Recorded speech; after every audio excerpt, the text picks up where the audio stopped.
नमस्कार, जय हिंद दोस्तों। स्वागत है आपका अपने यूट्यूब चैनल सारांश कंपटीशन क्लासेस के एकेडमी में। तो पहले दोस्तों अपने चल रहा था 150/150 की अपनी सीरीज और रीट अपने रिवीजन पे चल रहा था और इसमें अपन रीट प्री का सिलेबस डिस्कस कर रहे थे। पहले दोस्तों अपन ने पर्यावरण अध्ययन के अंदर जो आपका रीट लेवल फर्स्ट का अपना रिवीजन चल रहा था, इसमें यूनिट नंबर 1 अपन ने पढ़ ली थी और आज पहले दोस्तों अपने चलेगी यूनिट नंबर 2 और यूनिट नंबर अपनी 2 रहेगी कौन सी? वस्त्र एवं आवास।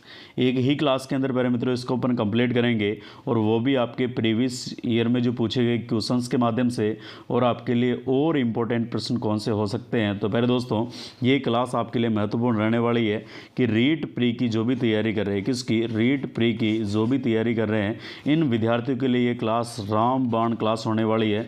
तो लेवल फर्स्ट के जितने भी साथी है सब तक क्लास को शेयर कर दीजिएगा। पहले दोस्तों प्रश्न नंबर 1 और प्रश्न बोल रहा है कि बताइए कौन सा सुमेलित नहीं है। प्रश्न नंबर 1 क्या बोल रहा है कि कौन सा सुमेलित नहीं है और ये आपके रीट 7 फरवरी 2016 के अंदर प्रश्न पूछा गया है और इसमें आपको बताना है कि इधर तो आपके वस्त्र का प्रकार और इधर आपका राज्य, यानी कौन सा वस्त्र आपके राज्य से सही सुमेलित नहीं है। तो ऑप्शन नंबर 1 पर मित्रों आपके सामने आ रहा है और ऑप्शन नंबर 1 बोल रहा है कि फिरन, क्या फिरन आपके जम्मू कश्मीर का वस्त्र है? अच्छा। ऑप्शन नंबर बी पूछ रहा है प्यारे मित्रों कि पानो भाजू, कौन सा? पानो भाजू क्या पश्चिमी बंगाल का है? ऑप्शन नंबर सी राहिदे हिमाचल प्रदेश का है और option number D Phulkari Punjab का है। तो प्यारे मित्रों इसका जो आपके राइट आंसर होगा वो ऑप्शन नंबर बी, कौन सा? ऑप्शन नंबर बी आपके क्या होगा, यानी गलत होगा। ये पानो भाजू प्यारे मित्रों आपके पश्चिमी बंगाल का नहीं है। ये फिरन आपका कहाँ का है? जम्मू कश्मीर का। कहाँ का है? जम्मू कश्मीर का। अब यहाँ से अपन थोड़ी सी बात करें वस्त्रों के बारे में, तो कुछ छोटी मोटी बेसिक्स ट्रिक्स के माध्यम से अपन समझने का प्रयास करते हैं। तो सबसे पहले बात करें प्यारे मित्रों अपन कि बताइए, अगर आपको पूछ ले कि बताइए मणिपुर के वस्त्र कौन कौन से हैं, कहाँ के पूछ ले? मणिपुर के वस्त्र कौन कौन से हैं। तो पहले दोस्तों बात करें मणिपुर के वस्त्रों में, तो इनमें याद रखना आपको कि इनाफी सारंग चाटकी फेन है। क्या ध्यान में रखनी ट्रिक? इनाफी सारंग चाटकी फेन है। किसकी फेन है? इनाफी सारंग चाटकी फेन है। ये ट्रिक प्यारे मित्रों आपके कहाँ के, यानी मणिपुर के वस्त्र। इनाफी का मतलब प्यारे मित्रों आपके वस्त्र हो गया कौन सा? इनाफी वस्त्र हो गया। इसके अलावा सारंग से हो गया आपका सारंगे, कौन सा हो गया? सारंगे वस्त्र हो गया। इसके अलावा चाट से हो गया प्यारे मित्रों आपके कौन सा? खामेन चाटपा। चाट से क्या हो गया? खामेन चाटपा। और फैन से हो गया प्यारे मित्रों आपके कौन सा? फेनेक। कौन सा हो गया? फेनेक। तो एक बार याद करो कि मणिपुर के प्रमुख वस्त्र आपके तो इनाफी सारंग चाटकी फेन है। इस ट्रिक को अभी के भी याद करो। इनाफी सारंग चाटकी फेन है तो इनाफी यानी इनाफी वस्त्र। और ये प्यारे मित्रों आपके शॉल का प्रकार है, जबकि आपका जो सारंगे है ये सारंगे आपके स्कर्ट है और खामेन चाटपा है ये आपके क्रोमिनियल धोती का प्रकार है दोस्तों। किसका? धोती का प्रकार है। तो क्लियर है सबके? यानी इसमें से कौन सा सुमेलित नहीं है? तो ऑप्शन नंबर बी प्यारे मित्रों आपके सुमेलित नहीं है। बाकी फिरन आपके जम्मू कश्मीर का वस्त्र है, राहिदे आपके हिमाचल प्रदेश का है, फुलकारी आपके पंजाब का वस्त्र है। क्लियर है? अगला प्रश्न पहले दोस्तों प्रश्न नंबर 2 और प्रश्न बोल रहा है कि बताइए नायलॉन का आविष्कार किसने किया। वेरी वेरी वेरी इंपॉर्टेंट प्रश्न है। और प्रश्न क्या बोल रहा है कि बताइए नायलॉन का आविष्कार किसके द्वारा किया गया। ये प्रश्न पहले मित्रों आपके रीट 11 फरवरी 2012 के अंदर प्रश्न पूछा गया है। और ये जो प्यारे मित्रों आपके PYQ क्वेश्चंस है इनके माध्यम से आपको थोड़ा सा पता लगेगा कि अपने जो रीट प्री के अंदर जो अपने क्वेश्चंस आएंगे वो किस लेवल के आएंगे और किस प्रकार के आएंगे। तो प्रश्न क्या है कि बताइए नायलॉन का आविष्कार किसने किया। Option number A Melvin Calvin ने, option number B Wallace Carothers ने, option number C Robin Hall ने और option number D Peter Mitchell ने। तो बताइए प्यारे मित्रों इसका राइट आंसर क्या होने वाला है। तो इसका राइट जो आंसर होगा आपके वो ऑप्शन नंबर बी, कौन सा होगा? Option number B. और ऑप्शन नंबर बी प्यारे मित्रों आपके वालेस कैरोथर्स। कौन से? Wallace Carothers. बोलो मेरे साथ एक बार, कौन सा नाम प्यारे मित्रों आपके? वालेस कैरोथर्स। इनको बोला जाता है आपके किसका? नायलॉन का आविष्कार, नायलॉन का आविष्कारक।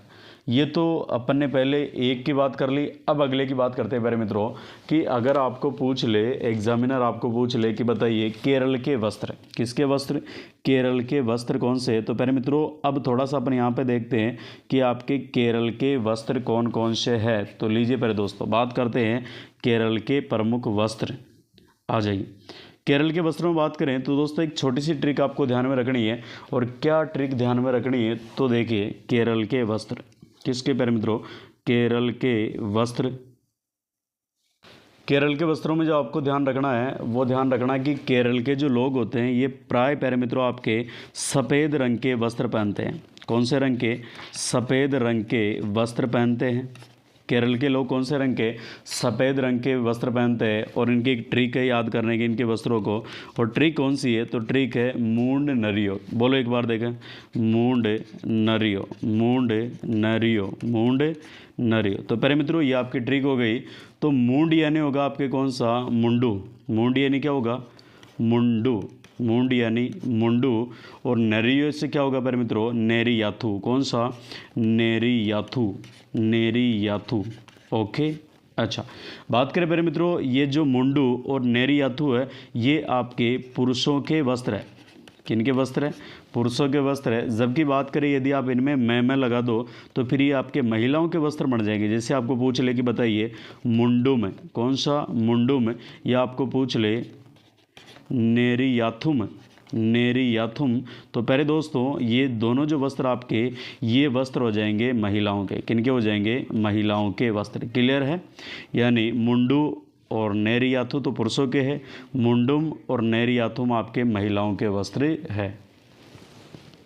प्यारे मित्रों अगला प्रश्न है, और प्रश्न बोल रहा है कि बताइए ऊन प्राप्त होती है। प्रश्न क्या बोल रहा है कि ऊन प्राप्त होती है। ये आपके आरटेट 9 सितंबर 2002 के अंदर प्रश्न पूछा गया है। ऑप्शन नंबर ए बोल रहा है इसमें कि भेड़, ऊंट व याक के बालों से। ऑप्शन नंबर बी बोल रहा है भेड़, शेर और ऊंट के बालों से। ऑप्शन नंबर सी बोल रहा है ऊंट, हाथी और खरगोश के बालों से। ऑप्शन नंबर डी बोल रहा है प्यारे मित्रों आपके गाय, बकरी और भेड़ के बालों से। किससे, गाय, बकरी और भेड़ के बालों से।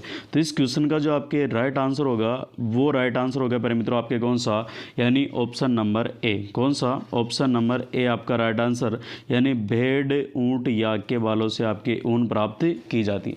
अगर आपको पूछ ले कि बताइए वस्त्र कितने प्रकार के होते हैं, अगर आपको प्रश्न पूछ ले कि वस्त्र कितने प्रकार के होते हैं तो 4 प्रकार के। कितने प्रकार के, 4 प्रकार के। सबसे पहला प्यारे मित्रों आपके सूती वस्त्र। कौन से वस्त्र, सबसे पहले आपके सूती वस्त्र। 2 नंबर पे आएंगे आपके ऊनी वस्त्र। कौन से वस्त्र, ऊनी वस्त्र। और ऑप्शन 3 नंबर पे आएंगे प्यारे मित्रों आपके रेशमी वस्त्र। कौन से, रेशमी वस्त्र। और ऑप्शन 4 नंबर पे जो आपके आएंगे वो आएंगे कृत्रिम वस्त्र। कौन से, कृत्रिम वस्त्र, कृत्रिम वस्त्र। बात करें प्यारे दोस्तों कि जो रेशम के वस्त्र पाए जाते हैं, ये रेशम का जो वस्त्र आपके बनता है या बनाई जाता है ये रेशम कीट के माध्यम से बनाई जाता है। किसके माध्यम से, रेशम कीट के माध्यम से। और बात करें कि रेशम कीट का जो पालन किया जाता है वो शहतूत के पेड़ पे किया जाता है। किसके पेड़ पे, शहतूत के पेड़ के ऊपर प्यारे मित्रों आपके रेशम कीट का पालन किया जाता है। अब यहाँ से अगर आपको पूछ ले कि बताइए ये जो अपने वस्त्रों के अपन ने 4 प्रकार देखे, कितने प्रकार, 4 प्रकार देखे। इनमें एक तो आपके सूती वस्त्र। सूती वस्त्र जो प्यारे मित्रों आपके पहने जाते हैं ये गर्मियों के अंदर पहने जाते हैं। सूती वस्त्र कब पहने जाते हैं, तो सूती वस्त्र आपके गर्मियों के अंदर पहने जाते हैं, हल्के रंग के होते हैं। ऊनी वस्त्र आपके पहने जाते हैं सर्दियों के अंदर, सर्दियों के अंदर, और ये गहरे कलर के होते हैं। इसके अलावा रेशमी वस्त्र हो गए, कृत्रिम वस्त्र हो गए। तो प्यारे मित्रों आपके वस्त्रों के कितने, 4 प्रकार। कितने प्रकार, 4 प्रकार वस्त्रों के आपके हो गए। अगला प्रश्न देखिए। तो प्यारे दोस्तों अगला प्रश्न बोल रहा है कि बताइए कश्मीरी चोगा कहलाता है। कश्मीरी चोगा किसको बोलते हैं, ये आपके आरटेट 2011 के अंदर पूछा गया है। क्या फिरन को कश्मीरी चोगा बोलते हैं, या अंगरखी को बोलते हैं, या बुगतरी को बोलते हैं, या अचकन को बोलते हैं। तो पहले दोस्तों इसका जो आपके राइट आंसर होगा वो ऑप्शन नंबर ए। कौन सा होगा, ऑप्शन नंबर ए, यानी फिरन को क्या बोला जाता है, कश्मीरी चोगा बोला जाता है। अब यहाँ से अपन बातचीत करेंगे कि कश्मीर के, किसके, कश्मीर के प्रमुख वस्त्र कौन कौन से हैं। तो पहले दोस्तों यहाँ से अपन बात करें कि कश्मीर के यानी जम्मू कश्मीर के प्रमुख वस्त्र जो आपको डायरेक्टली एग्ज़ाम के अंदर पूछे जाएंगे। तो जम्मू कश्मीर के प्रमुख वस्त्रों में ट्रिक आती है, और वो ट्रिक कौन सी कि फिर कसाबा का बुरा रंग का पठानी सूट टॉप छागो। कौन सी प्यारे मित्रों, फिर कसाबा का, बोलो मेरे साथ एक बार, फिर कसाबा का, फिर कसाबा का, फिर कसाबा का, बुरा रंग का पठानी सूट, बुरा रंग का, बुरा रंग का, बुरा रंग का Pathani suit, Pathani suit top छागो, कौन सा, टॉप छागो, टॉप छागो।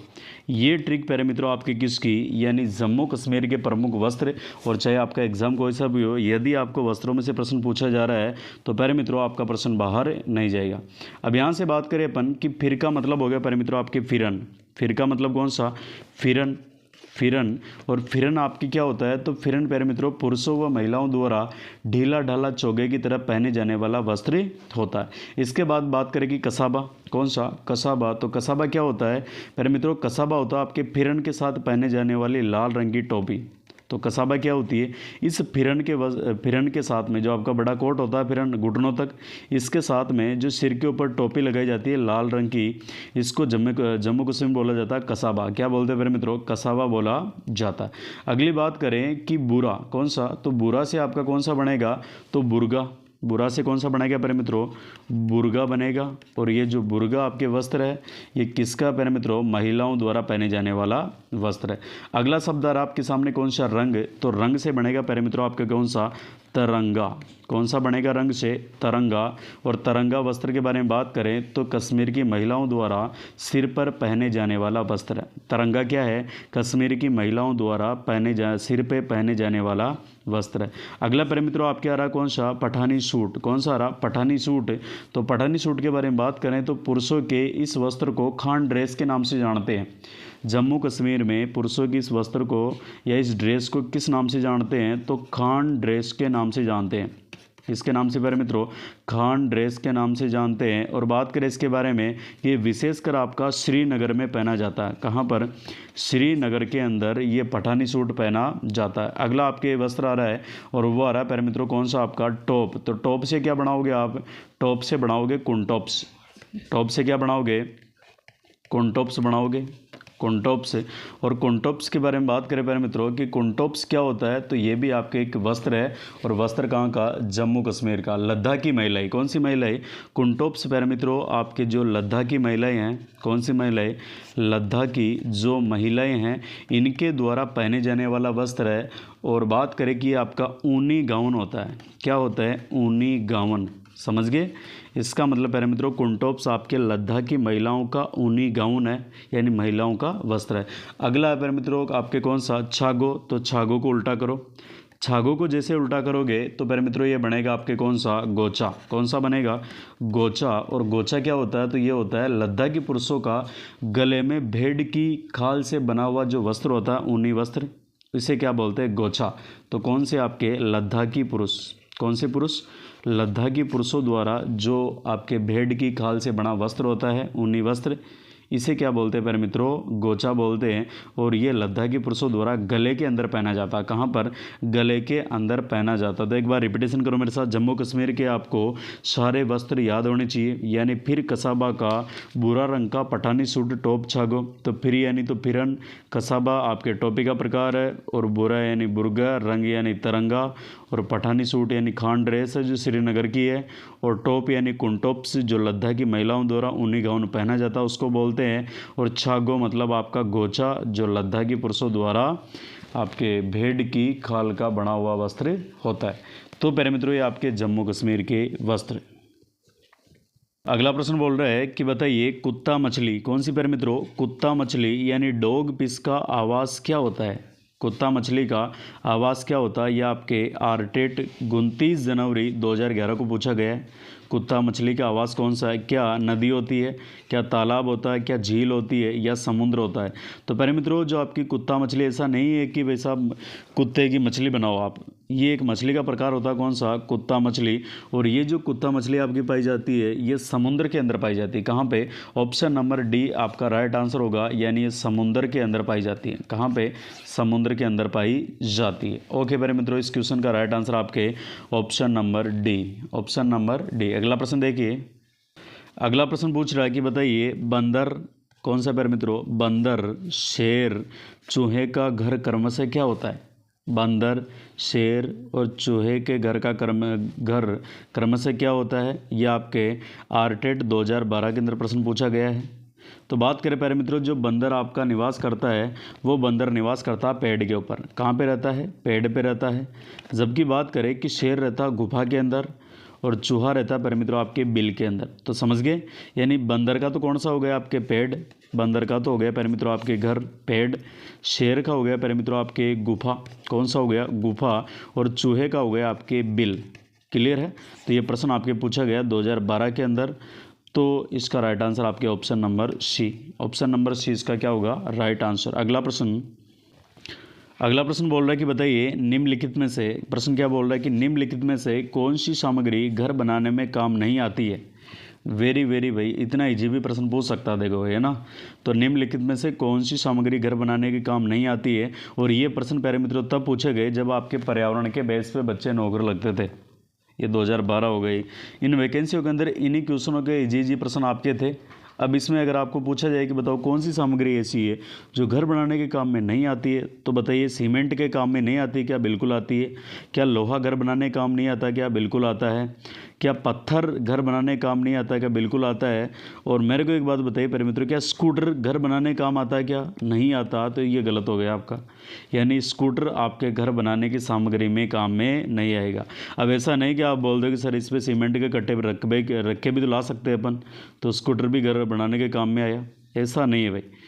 इस क्वेश्चन का आपके राइट आंसर कौन सा? यानी आपके स्कूटर घर बनाने की सामग्री में काम में नहीं आता है। अगला प्रश्न देखिए। अगला प्रश्न बोल रहा है कि बताइए निम्नलिखित में से, प्रश्न क्या बोल रहा है? निम्नलिखित में से कौन सा पत्थर राजस्थान के घरों में फर्श बनाने के लिए उपयोग में नहीं लिया जाता है? यानी राजस्थान में जो घर बनाए जाते हैं, इन घरों के अंदर इनकी जो फर्श लगती है, इस फर्श के अंदर कौन सा पत्थर काम में नहीं लिया जाता है, ये प्यारे मित्रों आपको बताना है। यह आपके रीट 2016 के अंदर प्रश्न पूछा गया है। इसमें ऑप्शन नंबर ए आपके संगमरमर का पत्थर। क्या संगमरमर के आपके फर्श नहीं बनाए जाते हैं या नहीं लगाए जाते हैं? अगला कोटा स्टोन। और ऑप्शन नंबर सी आपके घिया पत्थर यानी सेलखड़ी। और option number D sand stone. तो पहले दोस्तों इस क्वेश्चन का आपके राइट आंसर कौन सा होगा? ऑप्शन नंबर सी, यानी जो आपका घिया पत्थर है यानी सेलखड़ी का पत्थर है, इसका प्रयोग आप किस में नहीं कर सकते हो? घर की फर्श लगाने में काम में नहीं ले सकते हो, क्योंकि ये आपके मजबूत पत्थर नहीं आता। तो इस क्वेश्चन का आपके राइट आंसर कौन सा? Option number C. और यह आपके प्रश्न पूछा गया है रीट 2016 के अंदर। अगला प्रश्न देखिए मेरे मित्रों। प्रश्न बोल रहा है कि बताइए एस्किमो, वेरी इंपॉर्टेंट प्रश्न है। यह आपके किस में पूछा गया है? तो सीटेट 2015 के अंदर पूछा गया है। और प्रश्न क्या बोल रहा है कि बताइए एस्किमो एक आपके जनजाति का नाम है। एस्किमो अपने घर इग्लू, एस्किमो जनजाति के जो लोग हैं ये अपने घर इग्लू का निर्माण बर्फ़ से करते हैं। शाबाश, क्या बात है। एस्किमो अपने घर का निर्माण बर्फ़ से करते हैं। इसका क्या कारण है भाई? ये जो लोग अपने घर का निर्माण बर्फ़ से करते हैं, इसका कारण क्या है? ये आपके सीटेट 2015 के अंदर पूछा गया। ऑप्शन नंबर ए, बर्फ़ ठंडी हवा और पानी को अंदर नहीं आने देती है। ऑप्शन नंबर बी, बर्फ़ की दीवारों के बीच मौजूद हवा अंदर की गर्मी को बाहर जाने से रोकती है। ऑप्शन नंबर सी, बर्फ़ मुफ्त में मिलती है, अन्य सामग्री की कीमत अधिक होगी। अच्छा भाई, ये भी हो सकता है क्या? ऑप्शन नंबर डी, ध्रुवीय क्षेत्रों में केवल बर्फ़ ही उपलब्ध होती है। क्या होती है? केवल बर्फ़ ही उपलब्ध होती है। तो प्यारे मित्रों इसका क्या कारण है? तो इसका ऑप्शन नंबर डी राइट होगा, क्योंकि ध्रुवीय क्षेत्र जहाँ पे आपके बर्फ़ जमी होती है, ध्रुव आपको पता है, उत्तरी ध्रुव, दक्षिणी ध्रुव, जहाँ पे 0 डिग्री सेंटीग्रेड आपका तापमान रहता है, तो वहाँ पे प्यारे मित्रों आपके बर्फ़ ही बर्फ़ पाई जाती है। तो वहाँ पे लोग केवल उनके पास उपलब्ध रहती है बर्फ़, तो वहाँ पे घर भी किसका बनाएंगे? बर्फ़ का बनाएंगे भाई। तो इसका राइट आंसर आपके कौन सा? ऑप्शन नंबर डी आपके क्या हो जाएगा? 4 नंबर का राइट। यानी ध्रुवीय क्षेत्रों में केवल क्या पाई जाती है? बर्फ़ उपलब्ध रहती है, इसलिए एस्किमो अपने घर इग्लू का निर्माण बर्फ़ से करते हैं। अगला प्रश्न, पहले दोस्तों अगला प्रश्न बोल रहा है कि बताइए नीचे दिया गया पैराग्राफ पढ़िए। नीचे दिया गया पैराग्राफ पढ़िए जिसे गांव के एक छात्र ने अपने घर के विषय में लिखा, है ना। जिसे गांव के एक छात्र ने अपने घर के विषय में लिखा। यह आपके सीटेट 2015 के अंदर प्रश्न आ रखा है। देखो स्टेटमेंट क्या है, पैराग्राफ। ये पैराग्राफ ये बोल रहा है कि मैं गांव आया हूँ। क्या बोल रहा है? मैं गांव आया हूँ। हमारे गांव में अत्यधिक वर्षा होती है, इसलिए हमारे घर धरती से लगभग 10 से 12 फुट यानी 3 से 3.5 मीटर ऊंचे बने होते हैं। इन्हें मजबूत बांस के खंभों पर बनाया जाता है। ये घर अंदर से भी लकड़ी के बने होते हैं। तो पहले दोस्तों, इस प्रश्न का मतलब ये है कि आप इस पैराग्राफ को पढ़ो एक बार, और इसको पढ़ने के माध्यम से फिर आप अपने दिमाग में ये करो, इसका सॉल्यूशन निकालो कि ये विशेषता कहाँ के घरों के अंदर पाई जाती है। क्या आंध्र प्रदेश में इस प्रकार के घर होते हैं? क्या असम में इस प्रकार के घर होते हैं जो ज़मीन से ऊपर उठे हुए होते हैं? क्या तमिलनाडु में ऐसे होते हैं या उत्तराखंड में ऐसे होते हैं? तो प्यारे मित्रों, इसका option number B right answer होगा। और ये कौन सा आपके यानी असम के अंदर जो आपके मकान बनाए जाते हैं थोड़ी धरती से ऊपर होते हैं, और प्यारे मित्रों इनमें बांस के खंभों का प्रयोग किया जाता है। तो इसका राइट आंसर कौन सा होगा आपके? ऑप्शन नंबर बी यानी असम। कौन सा? असम। अगला प्रश्न देखिए। प्यारे मित्रों, अगला प्रश्न बोल रहा है कि बताइए फिरन, वेरी वेरी इंपॉर्टेंट, और मैंने आपको बता भी दिया शुरुआत में पहले प्रश्न में। फिरन कौन से क्षेत्र के पुरुषों व महिलाओं द्वारा ढीला ढाला चोगे की तरह पहना जाता है? बिल्कुल, फिरन के ऊपर मैंने बताया था प्यारे मित्रों, आपके लाल रंग की टोपी होती है जिसे कसाबा बोलते हैं। क्या बोलते हैं? कसाबा बोला जाता है। पहले दोस्तों बात करें कि फिरन कौन से रंग के कौन से क्षेत्र के पुरुष व महिलाओं द्वारा ढीला ढाला चोगे की तरह पहना जाता? क्या आंध्र प्रदेश के लोगों द्वारा, क्या राजस्थान के लोगों द्वारा, क्या जम्मू कश्मीर या बिहार?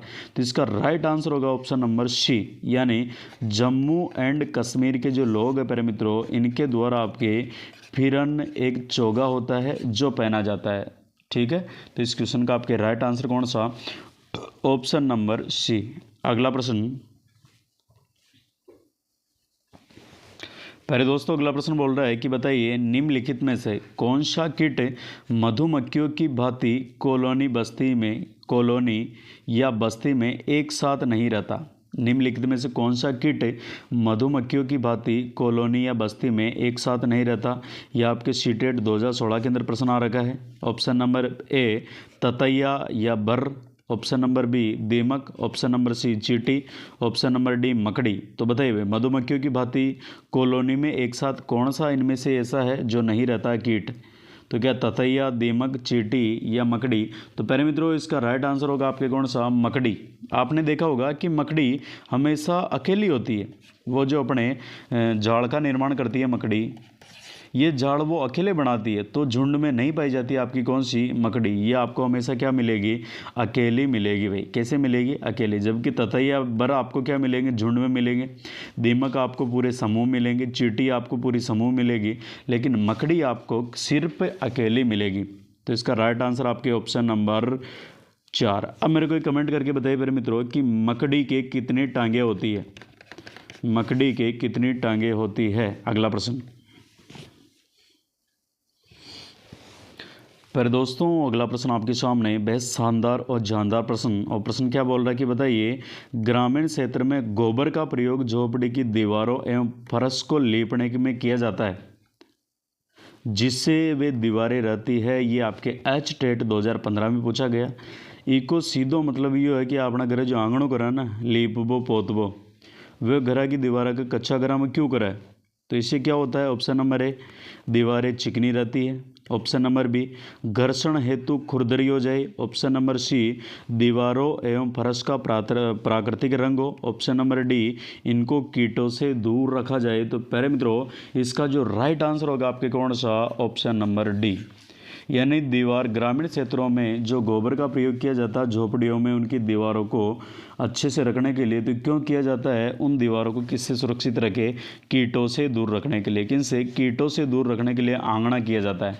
तो इसका राइट आंसर आपके कौन सा? Option number D. अगला प्रश्न प्यारे मित्रों बोल रहा है कि बताइए निम्नलिखित में से कौन सा कायांतरित सेल का उदाहरण है? निम्नलिखित में से कौन सा कायांतरित सेल का उदाहरण है? ओके प्यारे दोस्तों, यह आपके यूपी टेट 2016 के अंदर आ रखा है। क्या बलुआ पत्थर आपके कायांतरित सेल का उदाहरण है, या ग्रेनाइट है, या संगमरमर है, या चूना पत्थर है? तो मेरे दोस्तों इसका जो आपके राइट आंसर होगा ऑप्शन नंबर सी। कौन सा? ऑप्शन नंबर सी, यानी संगमरमर आपके किसके अंदर? कायांतरित सेल का उदाहरण है। तो इतनी बातें क्लियर है दोस्तों। अब यहाँ से अपन एक विशेष बात करना चाहिए कि सर अपने जो वस्त्र एवं आवास का जो टॉपिक है इसमें कौन कौन से महत्वपूर्ण अपने लिए फैक्ट हो सकते हैं। तो चले दोस्तों एक बार बात करते हैं महत्वपूर्ण फैक्टों की। तो सबसे पहले बात करें यहाँ से अपन कि आपका जो वस्त्र एवं आवास, कौन सा? वस्त्र एवं जो आवास जो आपका टॉपिक है इसके अंदर सबसे पहले तो आपको भारत के विभिन्न क्षेत्रों के वस्त्र पढ़ने हैं और इन वस्त्रों के बाद में प्यारे मित्रों फिर आपको इनके आवास पढ़ने हैं लोगों के। ये वाला मेन मामला रहेगा आपके इसमें। अब यहाँ से अपन बात करें कि देश के प्रमुख पावरलूम सेक्टर, अगर आपको पूछ ले कि बताइए किसके? देश के प्रमुख पावरलूम सेक्टर, देश के प्रमुख पावरलूम सेक्टर कौन कौन से हैं? तो यहाँ से अपन बात करें तो सबसे पहला प्यारे मित्रों आएगा वो कौन सा? सेलम। और सेलम पड़ता तमिलनाडु में। सेलम कहाँ पे प्यारे मित्रों? तमिलनाडु में। सेलम आपका कहाँ पे? तमिलनाडु के अंदर। और दूसरे नंबर पे आएगा प्यारे मित्रों आपके कौन सा? मदुरई, तमिलनाडु में। दूसरा कौन सा? मदुरई। और मदुरई कहाँ पे पड़ता है? तमिलनाडु में। अगला आएगा प्यारे दोस्तों सोलापुर, महाराष्ट्र में। सोलापुर महाराष्ट्र के अंदर। अगला आएगा आपके कौन सा? इचलकरंजी। कौन सा? इचलकरंजी महाराष्ट्र में।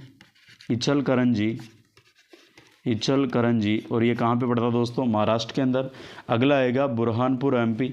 कौन सा पहले दोस्तों? बुरहानपुर और ये पड़ता है एमपी के अंदर। अगला आपके आएगा भिवंडी, महाराष्ट्र में। भिवंडी और भिवंडी कहाँ पे पड़ती है? महाराष्ट्र में। अगला आएगा मालेगांव। कौन सा गांव प्यारे मित्रों? मालेगांव। और मालेगांव पड़ता आपका महाराष्ट्र में। अगला आएगा किशनगढ़ और किशनगढ़ पड़ता है राजस्थान में। किशनगढ़ कहाँ पे पड़ता है? राजस्थान में। अगला आएगा भीलवाड़ा, जिसको बोलते हैं राजस्थान का मैनचेस्टर। तो भीलवाड़ा ही पड़ता है प्यारे मित्रों आपके राजस्थान में। अगला आएगा आपके पानीपत और पानीपत पड़ता आपके हरियाणा में। किस में पड़ता है? पानीपत पड़ता आपके हरियाणा के अंदर। और एक और आपके लुधियाना और लुधियाना आएगा प्यारे मित्रों आपके पंजाब के अंदर। किसके अंदर? पंजाब के अंदर। तो ये आपके देश के प्रमुख पावरलूम सेक्टर अच्छे से ध्यान में रख लेना। और ये आपके कितने? यानी 11 आपके देश के प्रमुख पावरलूम सेक्टर हो गए। अगली बात करें मेरे दोस्तों, अगर आपको प्रश्न पूछ ले कि बताइए, वस्त्रों के प्रकार 4 प्रकार के हो गए। लेकिन अगर यहाँ से अपन बात करें कि 28 जून 2006 को, ध्यान से देखना प्यारे मित्रों, 28 जून 2006 को, कब की बात है? 28 जून 2006 को प्रधानमंत्री मनमोहन सिंह ने प्रधानमंत्री कौन से? मनमोहन सिंह ने क्या किया प्यारे मित्रों? इन्होंने आपके हथकरघा उत्पादों को बढ़ावा देने के लिए हैंडलूम मार्क का शुभारंभ किया। किसका? हैंडलूम मार्क का क्या किया? हैंडलूम मार्क का शुभारंभ किया। क्या किया? शुभारंभ किया। किसने किया? ये आपके प्रधानमंत्री मनमोहन सिंह ने किया। और किसको? हस्तकरघा संबंधित या हस्तकार्य को बढ़ावा देने के लिए आपके हैंडलूम मार्क का क्या किया? शुभारंभ किया। ओके मेरे दोस्तों, तो आज की क्लास में इतना सा। बाकी क्लास आपको कैसी लगी एक बार कमेंट करके बताइए। और रेगुलर क्लासेस प्राप्त करने के लिए इस चैनल को लाइक, शेयर और सब्सक्राइब कीजिए। धन्यवाद दोस्तों।